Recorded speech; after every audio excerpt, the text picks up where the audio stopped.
I'm Patrick Lancaster, and right now we are in the center of Donetsk, just outside the Center Trauma Hospital.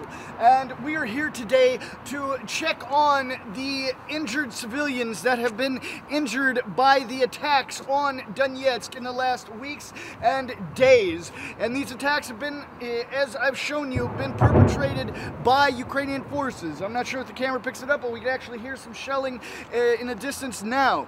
But yesterday we were at a site where there was a child that was, well, we were at two sites, but the first site we were at was where a 13-year-old or 14-year-old child was injured by a shell that took a direct hit on their apartment and destroyed their apartment. And it was a Western supplied M549 shell from a M777 American howitzer. So we're here to check on him to see how he is. Plus, there is other children that have been injured, like the one the home that we filmed in the evening yesterday, where the child, an 8-year-old child, was injured. So we're going to check on him, see what information we can find. Plus, all the others, just ourselves, we filmed 2 others this week, 2 women that were injured at the school just 3 days ago. So it said in the last weeks there's been dozens of civilians injured here. We're going to talk to the main doctor here on site at this hospital and find out as much facts as he can give us. And then we're going to talk to a few of the children and injured people as we can. Can't talk to everyone because a lot of people are very not happy about talking on camera because of horrible things that happen to them. But we're going to do our best, push as hard as we can, but to be as respectful as possible as well. So we're going to head in and see what information we could find you on the ground here in Donetsk, because no one else shows this to you. The Western mainstream media is silent about this. They hide this information, but we show you this information. Watch their information from that side of the line, but also watch ours, and make an educated decision for yourself. Don't be led by the Western mainstream media like sheep. Be yourself. Be your own person. So let's go in. Please like this video, share it across all social media. Remember, we're totally independent, crowdfunded journalists. You can support our work with the link on the screen or in the description. Also, in the comments below, please comment what you think about our reports, what you think about the situation, of what needs to be done, and how we can improve. All right, here we go.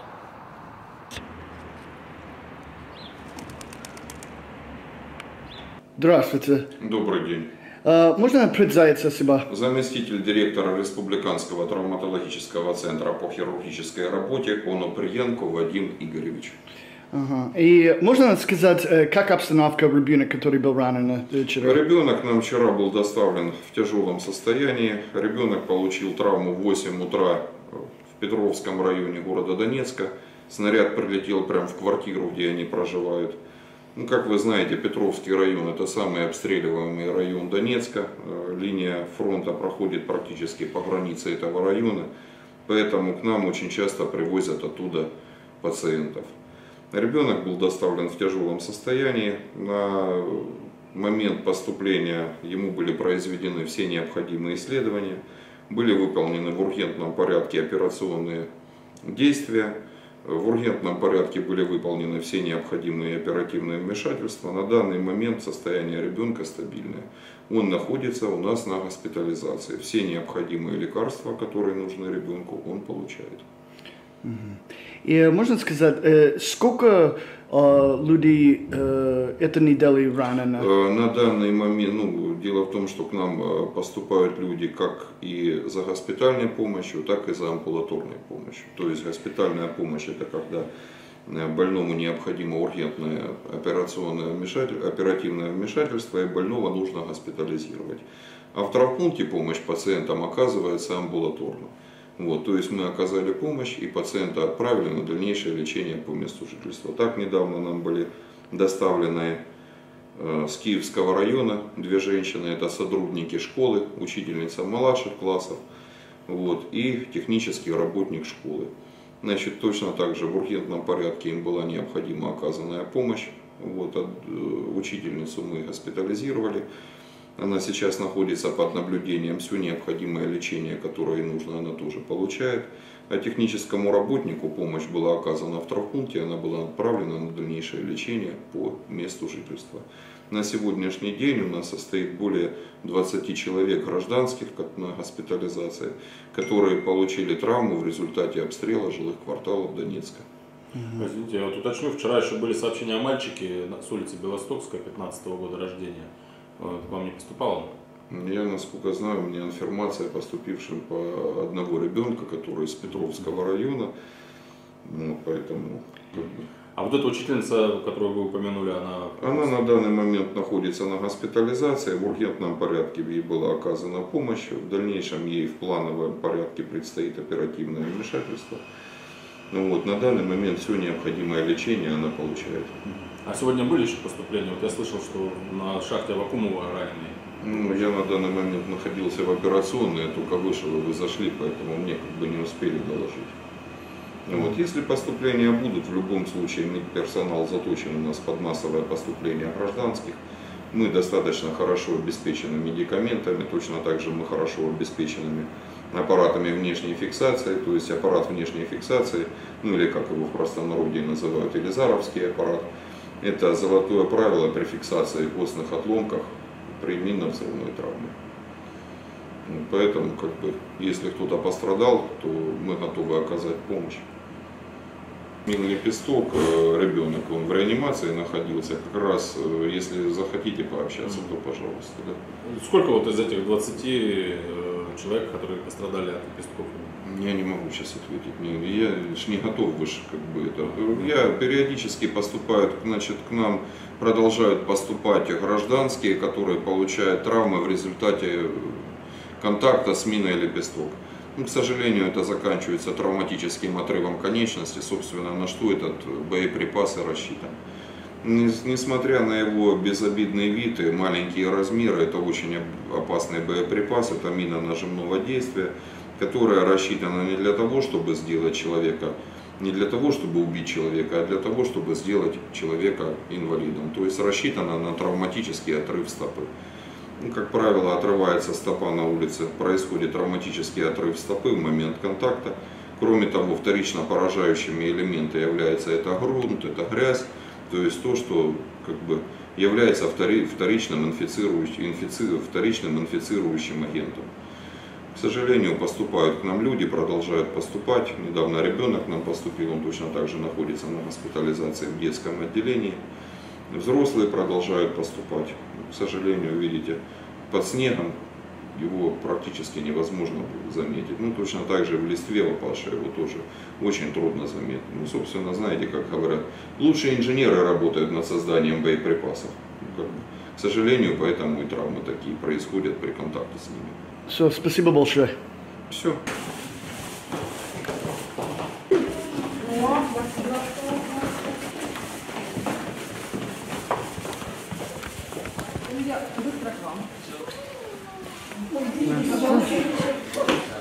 Мама ребенка. Мы был в твоей квартире вчера, мы снимали, наверное, бабушка, да? Бабушка там. Хочешь, покажи, только что правда. Да, это правда, и если честно, мне надо просто, не хочется об этом опять вспоминать и рассказывать. Бабушка сказала все, как было. Ну, мы хотели больше вот узнать, как сейчас состояние. Как сейчас состояние? Доктор сказал, что через 2 недели будет понятно. Доктор сделал, и все, кто начинает ребят МЧСников, врачей 14-й больницы, врачей Калинина, тут наши доктора все. Я, к сожалению, в шоковом была состоянии, всех имен я не помню. И авиация скорой помощи, там, их я запомнила, это водитель Алексей, медсестра Людмила, Анастасия Викторовна, это детский врач. Им в первую очередь большое спасибо, потому что могли моего ребенка не спасти. И как бы доктор тут уже на месте сделал все возможное. Там, личики там тоже делали, сзади у него травма серьезная. В общем, 2 недели надо ждать для того, чтобы понять, можно ли будет спасти ручку и вот не будет ли осложнений. Ну, я не знаю, доктор знает, как это говорится, но вот сзади там вот у него полностью вот так как-то там прошлось. Я только об этом сегодня узнала, вчера еще думала, не такая сложная ситуация. Ну, в общем, я хотела сказать большое спасибо нашим людям, которые служат. Это МЧСники, врачи скорой помощи, врачи, это люди от Бога. И на таких людях держится мир. Вот. Ножки как у него? Но ножки нормально, я же говорю, там получается, там где попа вот так вот прошелся, или осколок, или что там, как-то еще задето что-то. Но это у доктора спросите, я не знаю. Он сказал, что просто ситуация сложная, 2 недели дается на то, чтобы понять, что будет, смогут ли спасти ручку, но операции должны быть. Ну, в общем, я надеюсь на Бога, я вам серьезно говорю, я бы умерла, если бы не Божья помощь, потому что попадание вы видели. Да? Мой ребенок цел, слава Богу, дочка, у меня сын, мужчина взял на себя все. Мама жива, и я жива, слава Богу. Но... Осколок, ну, как-то еще голову задел, да? Еще в голове да было, но, слава Богу, там, вот я же говорю, сейчас вот эти нюансы, они не менее тяжелые. И можно сказать твою адресу, где это произошло? Салтыкова-Щедрина, 26, квартира 33, но там еще рядом квартира 46. И как вы помните, что это произошло? Ну, все, раз и все. И как вы думали, почему украинский стреляет на твоей квартире? Я не об этом думаю. Я об этом вообще не думаю. Нам надо всем меняться. Я вам говорю свое мнение. Нам, каждому человеку, надо думать о том, кого мы из себя представляем и что мы в жизни делаем хорошего, а не кого-то менить, кто-то плохой, кто-то хороший. Я не знаю истоков этой проблемы. И что сейчас происходит, я не имею права оценивать даже то, что пострадало. Мой ребенок и моя семья. Есть Бог, Он все видит. И я думаю, каждый из нас должен задуматься о том, кто мы есть, что мы делаем и почему именно так происходит. Вот так вот. Всегда мы виним кого-то, кроме себя лично, что мы сделали сами для того, чтобы у нас было лучше. Вот это люди МЧСники, люди скорой помощи, доктора. Те люди, которые отозвались на мою беду, они очень вообще со всего... Поэтому вот как-то так. Это мое мнение. Другого я сказать не могу. И можно вопрос? Военный объект на твоей квартире есть или ближе? Я об этом не знаю. Мне об этом никто не говорит. Понял. Я думаю, если кто-то захочет что-то разместить, мы, обычные смертные, об этом знать не будем. Как мальчика зовут его? Игорь. Ему сколько лет сейчас? 14? Полные 13. Можно говорить пару слов? Да, конечно. Игорючек, если ты можешь, скажи пару слов. Игорь, привет. Пару слов. Привет. Как твое здоровье? Потихоньку. Больно было? Нет, потому что я был под наркозом. А когда все случилось, Игорь? Когда все случилось, я был на адреналине, в шоковом состоянии, шел искать родителей, потом лег на свою кровать, бабушка меня перебинтовала, потом уже МЧСники не помогли. Все, на этом все. Ребят. Все, Ладно, Игорь, поправляйся. Давай, ты молодец. Настоящий мужчина. Здоровья тебе. Да. Удачи. Все будет хорошо. Все будет хорошо. Да. До свидания. До Послушному свидания. мальчику тоже привет. All right, and that was the child, obviously, that was seriously injured at the apartment we were at yesterday that we saw a direct hit from Ukrainian forces destroy those 2 apartments.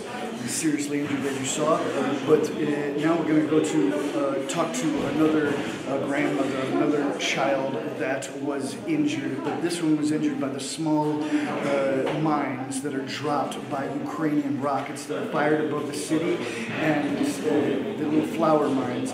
And inside the rocket, there are hundreds of these, and it breaks up and falls across these civilian areas, and of course, sometimes military areas as well. But we see this over and over again, civilians getting injured by these miniature mines, these little green butterfly-looking mines. And this child was seriously injured. We're going to talk to his grandmother and possibly talk to him about what really happened on the ground here and why it's happening. Что произошло? Что произошло? На лепесток на это самое. Ага.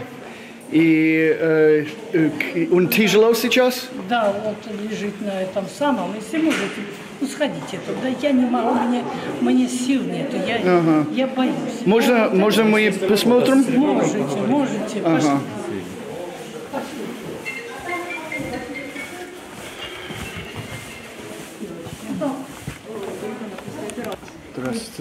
Сколько? Вот он мой. Здравствуйте. Как зовут тебя? Саша, Сколько лет? 14. Что случилось? На лепесток наступил. Это было днем, утром, вечером? Ну, под вечер где-то. Около 7. А где лежал? На углу дома. Пошел. Ты как-то... Расскажи, просто шел, не заметил, да, не обратил внимания? Получается, шаг с тропинки сделал, даже там шага не было, и подорвался. Он как-то в листве лежал или что-то? Ну, где-то в траве, в листве, там, где-то так. Допрыгал до ближайшего падика, там, и начал кричать. Больно было? Не понял, честно. Больно, конечно, что ж не больно. Там непонятно. Тебе разве не говорили, что надо под ноги смотреть? Так а что я там сделал этот шаг? Я же там каждый день хожу. Много их, да, видишь? Не знаю, честно. Ну и как, операции были у тебя? Были одна. Как твоя стопа в каком состоянии? Не помню, говорили это. Как минимум на пятку могу наступать. Обещали какой-то протез тебе или что? Ну, что-то такое, да, накладка будет. Так я уже не знаю. Пытаюсь учиться на костылях ходить, а то не любила. Туда-сюда. И какой район это произошло? Где-то около 7. Не, район. Где именно произошло? В Кировском районе. А конкретно? Семашка. Около 37-го дома. Много лепешки там? Да, нормально их там насыпали. У нас там футбольное поле, школа около дома. Там и ракета лежала, вот эта, которая выбрасывала их. И там много чего. А ты видел, до этого лепестки видел там, да? Да, и взорвали как-то. Взорвали? Как? С батьком. Берут, об гаражке дают. Не боитесь в руки брать? То он кидал, я не знаю, я рядом стоял. И как ты думал, почему они там? Порассыпали укропы. Что это укроп? Украинцы. А для чего? Сделать, ну как я слышал, сделать больше инвалидов, чтобы меньше военной силы было. Как-то так, не знаю. Все, извините. Ну ладно, поправляйся. Хорошо, спасибо. Все, до свидания. До свидания. Спасибо. Okay, and that marks 4 children that are here in this child's ward of this hospital, this trauma hospital in the center of Donetsk, that have been injured by Ukrainian shelling or Ukrainian mines. That's 4 children, plus the child that we saw at the home that was destroyed yesterday, who is also injured, but it seems that he was just injured lightly, so he has already been home. But that's 4 here and 1 that is already at home. So that's at least 5 children that have been injured in the last week from Ukrainian shelling, plus the other almost 20 people that are here, as you heard from the head, or the assistant head doctor of this hospital, almost over 20 that are here in this hospital injured from Ukrainian shelling. So now we're going to move on and see what else we can show you here on the ground in Donetsk, because we bring you what the Western mainstream media won't show you. The facts here on the ground in Donetsk. The Western mainstream media will never show you these children laying in this hospital that have been injured by Ukrainian shelling. They'll only show you the things that benefit Ukraine. But we give you a choice, so please watch reports on both sides of the line, not just mine, not just theirs. Get as much information as possible and make your own decisions. Please like, share, and subscribe. Let's show the world together what's really happening. Remember, we're independent crowdfunding journalists. You support our work with the link on the screen or in the description.